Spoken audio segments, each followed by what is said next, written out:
नमस्कार साथियों, आइए सुनते हैं कहानी।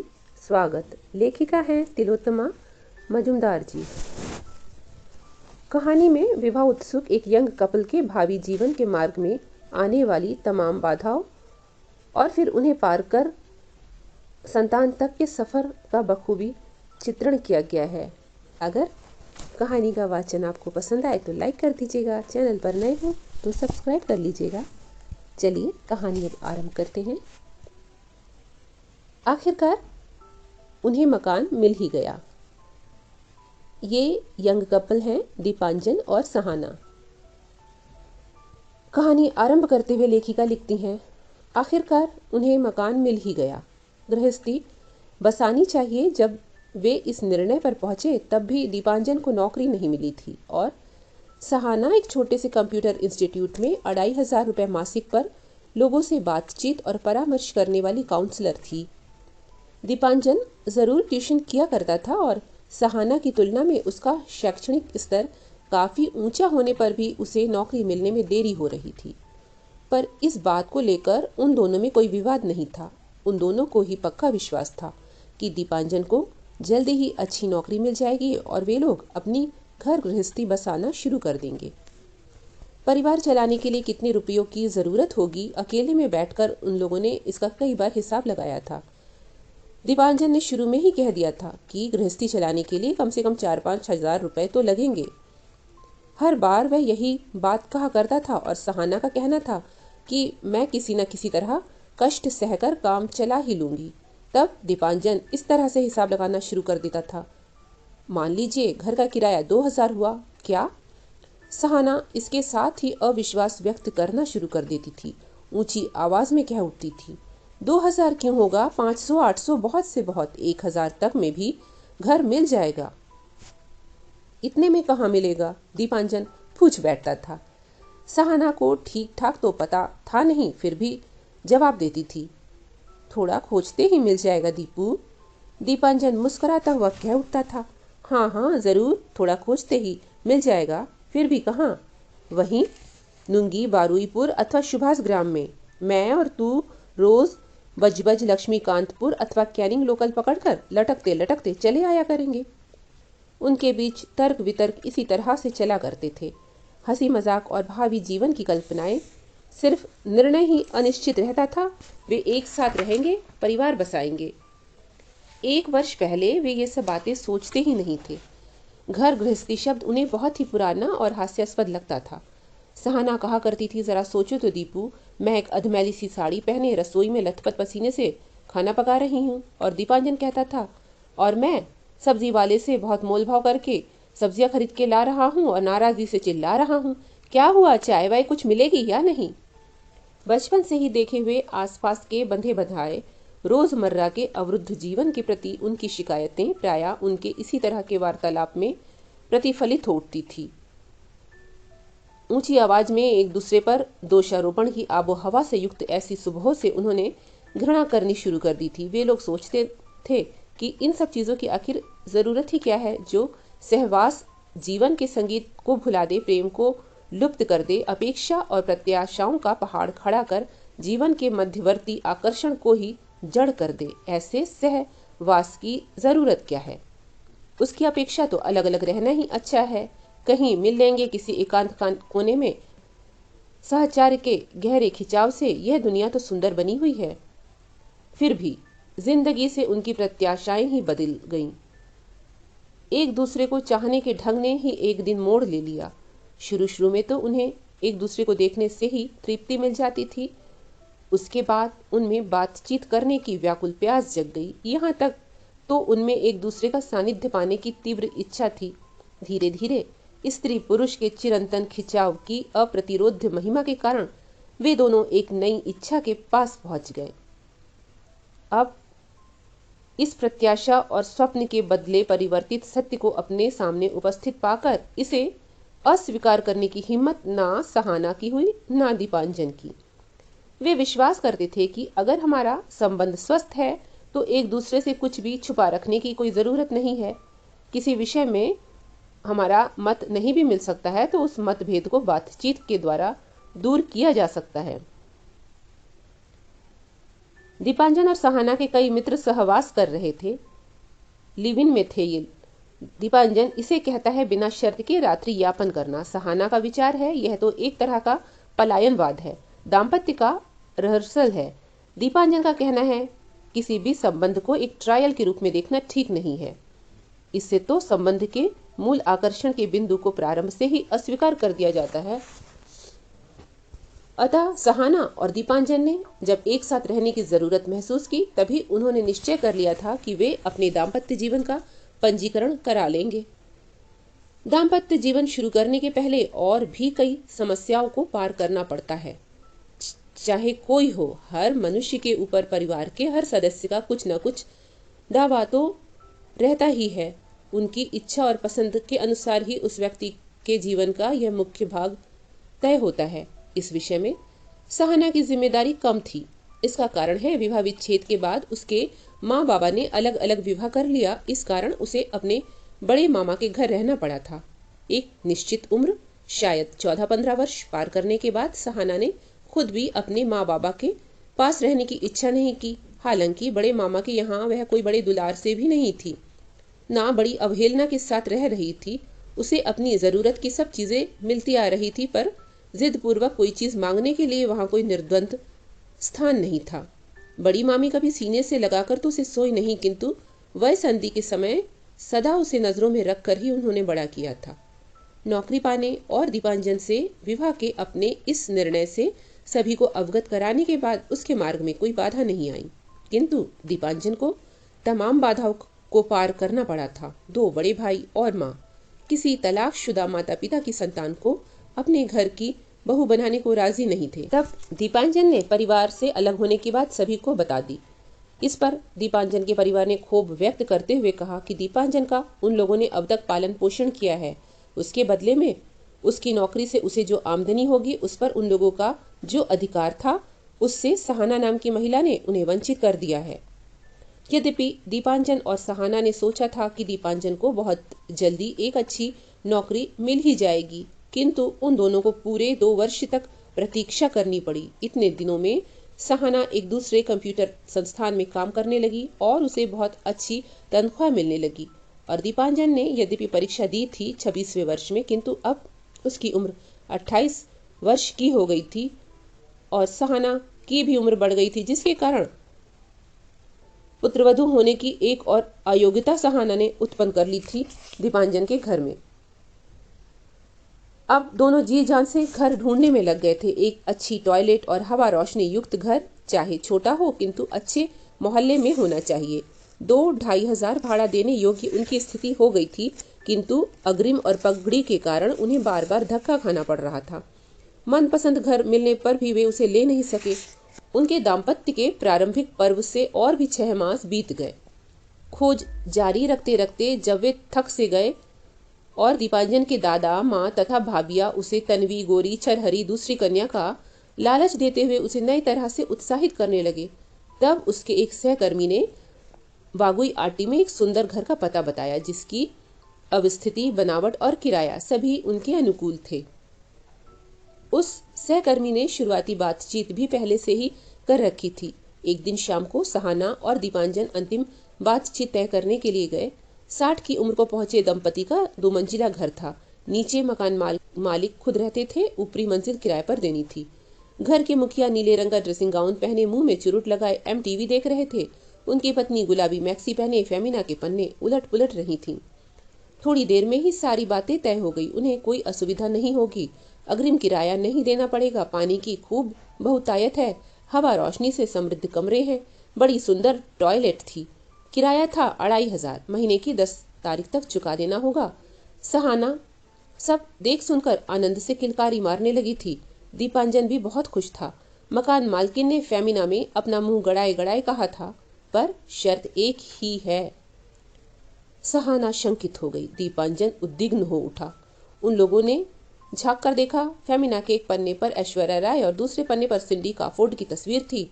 शर्त सुनने के लिए उन लोगों ने अपने को प्रस्तुत कर दिया। मकान मालकिन कहने लगी, आप उतने दिनों तक ही यहाँ रह सकेंगे जब तक आपके बच्चा नहीं होगा। बच्चा होने पर हमारे घर में आप लोग नहीं रह सकेंगे। दीपांजन के मुंह से बात निकल पड़ी, क्यों? मकान मालकिन ने बड़े रूखे स्वर में जवाब दिया, मैं इसकी कोई कैफियत नहीं दे सकूंगी, अब निर्णय तुम्हें लेना है। टेप डेक खरीदी जाए या मामूली स्टीरियो, जिसके घरों में पुस्तकों का संग्रह है उसे लाया जाए या नहीं। एक फ्रिज की तो ज़रूरत है ही, किंतु sofa, VCP, TV, CD player की भीड़ लगाने तो वो जाएंगे नहीं। इन सब चीज़ों के बारे में वे पहले से ही निर्णय कर चुके थे, किंतु संतान के बारे में तो उनमें कोई चर्चा हुई ही नहीं थी। इसीलिए इस संबंध में उन्होंने विचार करने का थोड़ा समय मांगा। मकान मालकिन ने उन्हें 15 दिन का समय दे दिया। इन 15 दिनों में दीपांजन ने एक ही प्रश्न किया, अच्छा बताओ तो सहाना, बच्चे कितने ज़रूरी हैं? सहाना ने पूछा, तुम्हें क्या लग रहा है? दीपांजन कहने लगा, मुझे तो लगता है कि शायद ज़रूरी नहीं है। तुम देखो तुम्हारे जीवन में कैसा अलगाव है, और मुझे देखो, सभी के बीच में बड़ा हुआ हूँ, किंतु मुझे तो मेरी माँ तक नहीं समझ सकी। क्या बनता बिगड़ता है अगर संतान नहीं होती है? कुछ नहीं, तुम मिल गई, मेरा काम तो इसी से चल गया। मेरा भी, सहाना ने उत्तर दिया। इसीलिए उन लोगों ने निर्णय लिया, बच्चा नहीं चाहिए। दाम्पत्य की तैयारी शुरू हो गई। खरीद बेच चलने लगी। थोड़ी बहुत तैयारी कर वे लोग एक दिन विवाह पंजीकरण ऑफिस पहुंच गए, साथ में सहाना के मामा मामी और दीपांजन के मित्रगण। किंतु दीपांजन के आत्मीयजनों ने उसका त्याग कर दिया था। जो लोग साथ में थे उन्हीं की साक्षी और दस्तखतों से काम चल गया। सभी को पियरलेस इन में दीपांजन ले आया। पापदा मछली की रसीली सब्जी और झींगा मछली की मलाई करी के साथ उसने सभी को दावत दी। उसके बाद वे एक पंजाबी ड्राइवर की टैक्सी में बैठकर बाबुई आटी में अपना परिवार और घर गृहस्थी बसाने चल पड़े। विवाह के कारण छुट्टी नहीं लेंगे, दोनों ही इस संबंध में एक मत थे। एक ही दिन की कैजुअल लीव से उनका काम चल गया। उन्होंने तय किया कि पूजा में लंबी छुट्टी लेकर वे लोग पेरियार जाएंगे। अभी तो फरवरी का अंत है, उनके पास तैयारी का खूब समय है। शुरुआत की दृष्टि से तो उनके दिन अच्छे ही बीत रहे थे।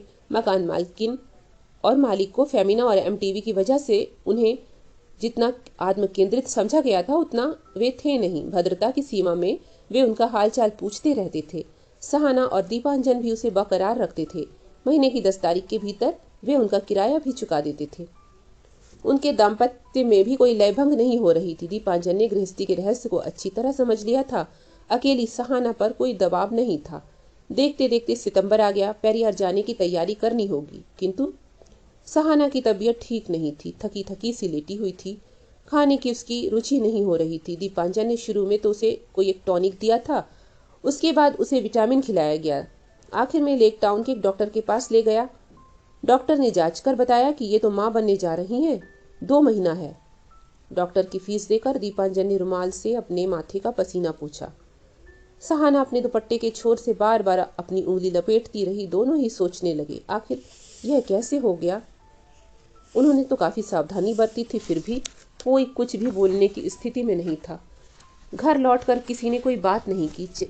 सहाना चाय बना रही थी। दीपांजन सवेरे के अखबार को फिर से उलट पुलट कर देख रहा था कि इसी समय मकान मालकिन ऊपर आ गई।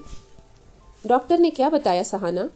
मकान मालकिन पूछने लगी। दीपांजन एकदम चुप था। सहाना हंसने की कोशिश कर रही थी, क्या कहे, बड़ी जल्दी जल्दी सोच रही थी।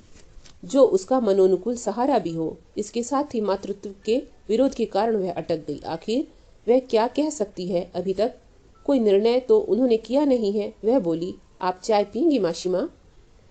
मकान मालकिन ने इनकार में सिर हिलाया। नहीं, चाय नहीं पीऊंगी। उन्होंने फिर वही प्रश्न किया, डॉक्टर ने क्या कहा? सहाना ने 2 कप चाय लेकर आते आते कहा, कुछ नहीं मासीमा, थोड़े आराम की ज़रूरत है और नियमित खाना पीना। मकान मालकिन ने तिरछी निगाह से देखा। इसके बाद इधर उधर की बातें कर नीचे उतर गई। सहाना दीपांजन के सामने बैठ गई। चाय से धुआं उठ रहा था, किंतु उनकी दृष्टि एक दूसरे से ओझल नहीं हो रही थी। क्या करना चाहिए? दीपांजन बोला। मुझे पता नहीं, सहाना बोली। बताओ, यह सब कैसे हो गया? मैं नहीं जानती, विषाद भरी हंसी हंसने लगी सहाना। दीपांजन ने लक्ष्य किया। सहाना का मुंह सूख गया, आंख के कोनों में थकान भरी हुई। उसे ममता हो आई। उसने कोमल स्वर में पूछा, हम लोग क्या करेंगे? बताओ, तू क्या चाहती है? तुम क्या चाहते हो? उनकी पलकें नहीं गिर रही थी। उनमें से किसी को क्या पता था कि वे क्या चाहते हैं। काफ़ी खोजबीन के बाद तो यह किराए का मकान मिला था। यहाँ खुशी खुशी रहना एक शर्त के अधीन है। अगर उन्हें पता चल गया तो हम लोगों को पुनः दूसरा मकान खोजना पड़ेगा। पता नहीं दूसरा मकान कब मिले और किस जगह मिले। उसके बाद सहाना क्या नौकरी छोड़ देगी? इस समय उसे पूरे 5,000 मिलते हैं। पूरे परिवार का खर्चा दीपांजन अकेले क्या उठा सकेगा? बच्चा हो, इसकी क्या सचमुच में जरूरत है? इन प्रश्नों का कोई अंत नहीं था और उत्तरों का भी नहीं। दीपांजन नहीं समझ पा रहा है कि वह क्या चाहता है। क्या वह पिता बनना चाहता है? तब कैसा लगेगा उसे? पूरे घर में खिलौने भर जाएंगे, दूध की गंध फैली रहेगी। सहाना का माँ होने वाला मुखमंडल कैसा होगा? एक ही रात में आकाश जगमगाने लगा। उसमें चांद नहीं था, फिर भी कितना उजाला था। दीपांजन सहाना को देख रहा था। बेचारी कितनी दुबली हो गई है। उसकी सेहत के लिए मुझे क्या करना चाहिए? उसने प्रश्न किया। पेरियार चलोगी? सहाना अनिर्णय की स्थिति में थी। बोली, तुम बताओ। उसके बाद तो समय नहीं है, इसके बाद तो ट्रेन का टिकट ही नहीं मिलेगा। किंतु सहाना रुक गई। तुम अगर ना चाहती हो, तुम पता नहीं ये घर छोड़कर जाना पड़ेगा। क्या सोचा था? क्या हो गया? हम लोग परिस्थिति संभाल नहीं पाएंगे। इससे तो अच्छा, हाँ इससे तो अच्छा तो फिर कल चलो डॉक्टर की राय ले ले। बताओ तुम्हारी क्या राय है? दूसरे दिन वे फिर डॉक्टर के यहाँ गए। उनका निर्णय सुनकर डॉक्टर बोला, आप लोग ठीक नहीं कर रहे हैं। यह पहला इश्यू है। आप लोगों की भी तो जो उम्र हो गई है, उसे देखते हुए संतान को हो जाने दीजिए। एक बार और सोच ले प्लीज। वे लोग लौट आए। आज भी दीपांजन ने टैक्सी ले ली थी। इन कई दिनों में सहाना को उसने बस पर नहीं चढ़ने दिया, टैक्सी से ही ऑफिस पहुंचा दिया। घर लौटकर आज भी उन लोगों में कोई बात नहीं हुई। दीपांजन ने चाय बनाई थी। सहाना बैठी हुई थी, सोच रही थी, अगर बच्चा ना हो तो क्या हो जाएगा? एक दिन वह भी बच्चा थी, छोटी थी। माता पिता जिसका जिधर मन चाहा दोनों चले भी तो गए। अगर इतना खिंचाव होता तो फिर क्यों उसे कोई आनंद नहीं मिल रहा है? मान लीजिए उसकी संतान हो गई और दीपू उसे छोड़कर चला गया, तब वह क्या करेगी? ना ना, दीपू ऐसा कभी नहीं करेगा। और वह किस तरह रहेगा? उस बच्चे में हमारे प्रति कैसा खिंचाव होगा? उसी समय सीढ़ियों पर किसी की पदचाप सुनाई दी। मकान मालकिन चली आ रही थी। सहाना ने हंसते हुए उनका स्वागत किया। दीपांजन ने एक कप चाय का पानी और चढ़ा दिया। मकान मालकिन ने फिर वही प्रश्न दोहराया। डॉक्टर ने क्या कहा सहाना? दीपांजन 3 कप चाय लेकर वहीं बैठ गया। उसने जवाब दिया, उसे जॉन्डिस हो गया है मासी माँ। मकान मालकिन चाय पीते हुए बोली, वही मैं सोच रही थी। आंखें और चेहरा कैसा लग रहा है? रात्रि में रोशनी बुझ गई। चारों ओर सन्नाटा था। कहीं शेफालिका खिली हुई थी। मीठी मीठी सुगंध से पूरा कमरा भर गया। सहाना कहने लगी, मासी माँ से तुमने झूठ क्यों बोला? क्या कहता? तूने भी तो उस दिन बात छिपा ली थी। लगता है मासी माँ सब कुछ समझ गई। बिना किसी निर्णय के आखिर मैं क्या कहता? हम लोग क्या अपना विचार बदल लेंगे? तेरा मन आखिर क्या कहता है? क्या जरूरत है सवेरे सवेरे? सहाना की नींद टूट गई। वह बालकनी में उठकर आ गई। शेफालिका कहाँ लगी हुई है ढूंढने लगी, पर उसे पता नहीं चला। उसे अपनी तबीयत अच्छी नहीं लग रही थी। आज वह काम पर नहीं जाएगी, कल सब खत्म कराएगी। हो सकता है उसे और भी कई दिन की छुट्टी लेनी पड़े। अब पेरियार जाना तो ना हो सकेगा। दीपांजन 9 बजे तक निकल गया। 11 बजे के लगभग मकान मालकिन फिर आ धमकी। उसने हल्के हल्दिया रंग की तात की साड़ी पहनी हुई थी। माथे पर सिंदूर था। दक्षिणेश्वर गई थी, प्रसाद देने आई थी। सहाना को अच्छा लग रहा था। मासी माँ कितनी सुंदर लग रही थी, एकदम माँ जैसी लग रही थी। यह विचार आते ही सहाना को अपने ऊपर क्रोध आया। अपने को समझाया, मातृत्व की यह चिरंतन मूर्ति है। माँ होना भी तो एक संस्कार है। मकान मालकिन ने उसे प्रसाद दिया। इधर उधर की बातें करने लगी। उसके बाद पूछने लगी, आज ऑफिस नहीं गई? शायद जी अच्छा नहीं है। जी मासी माँ, सहाना ने संक्षिप्त उत्तर दिया। मकान मालकिन अब सीधे सीधे उसी प्रसंग पर आ गई। आखिर तुम्हें क्या हुआ है? सही सही बताओ। सहाना हंसने लगी। फिर उसने अपना मन ठीक कर लिया कि अब वह सच बताएगी, किंतु उसे कुछ भी नहीं बताना पड़ा। मकान मालकिन बोली, तो मैंने ठीक ही सोचा था। किंतु भैया, मैंने तो पहले ही कह दिया था, तुम्हें अब दूसरा घर देखना पड़ेगा। सहाना माँ काली का प्रसाद मत्थे से लगाकर बोली, मासी माँ, उसकी कोई जरूरत नहीं पड़ेगी। मकान मालकिन चली जा रही थी, फिर रुक कर खड़ी हो गई। क्यों? हम लोगों ने निश्चय कर लिया है कि हमें बच्चा नहीं चाहिए। इसका मतलब? मकान मालकिन की भौहें सिकुड़ गई, स्वर कठोर हो गया। एबॉर्शन करा डालोगी? क्यों? सहाना शुरू में तो थोड़ा झिझकी, थोड़ा परेशान भी हुई। इस महिला को कोई कैफियत देने के लिए बाध्य तो नहीं है, किंतु किसी शक्तिशाली शालीनता बोध ने उसे एक जिम्मेदारी से भरी कैफियत के सामने खड़ा कर दिया। वह कहने लगी, मासी माँ, कई झंझटें हैं। कौन क्या करेगा? कौन मेरी देखरेख करेगा? मुझे नौकरी छोड़नी होगी, फिर नए सिरे से मकान भी खोजना होगा। फिर इन सब के अलावा भी हम लोग अभी बच्चा चाहते भी नहीं है। ओह। कुछ पल चुप बनी रही मकान मालकिन, उसके बाद कहने लगी, अच्छा, झंझट में नहीं पड़ना चाहती हो? नहीं ना, आजकल सब कुछ कितना सहज हो गया है। सीढ़ियों से उतरते उतरते कहने लगी, जो भी अच्छा समझो, तुम्हारा अपना मामला है। मन खराब हो गया सहाना का। मासी माँ के कहने में कोई उलाहना था? नहीं, कोई शिकायत आखिर क्यों होगी? उन लोगों ने बहुत कुछ सोचने के बाद ही तो निर्णय लिया है। मासी माँ ने उनकी समस्या कैसे समझ ली?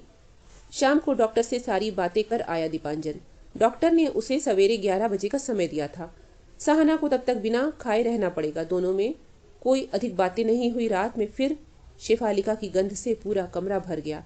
आज भी बड़े तड़के सहाना की नींद खुल गई। वह उठकर बालकनी में चली आई। बड़ी सावधानी से वह शेफालिका को खोजने लगी।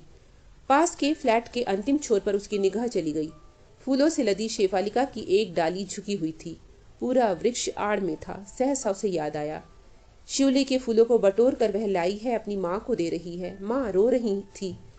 सहाना को उसने लिपटा लिया और अपने गालों को उसके गालों से लगा दिया। उसके रोने से सहाना के भी गाल भीगे जा रहे थे। सहाना भी उस समय खूब रो रही थी।